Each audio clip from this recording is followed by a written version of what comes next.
સ્વર્ગમાં તો આટલા વિરાટ ભગવાન થયા અને 2 પગલામાં તો બધું માપી લીધું. 2 જ પગલામાં જે કાંઈ હતું માપી લીધું. અને પછી બલી હામું જોઈને કે એ બલી, એ બલી, હવે ત્રીજું પગલું ક્યાં માંડવું કયો?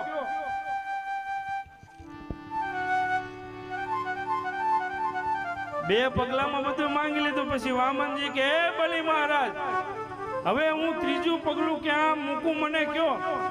અને ત્યારે બલી પણ પામી ગયો કે હવે આની પાસે બહુ જાજુ કરાય નહીં. ચરણ નમાવીને કે ભગવાન હવે ત્રીજું પગલું મારા ઉપર મૂકો. અને ભગવાનનું એ પગલું પડતા બલી પાતાળમાં ગયો.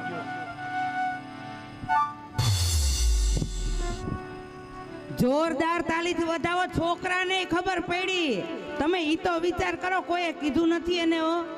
એની રીતે ઈ નીચે બેહી ગયા. જો તમે આટલો પ્રતાપ જોવો તમે. કોઈએ શીખડાયું નથી એને કે તમે આવી રીતે નીચે બેહી જાજો.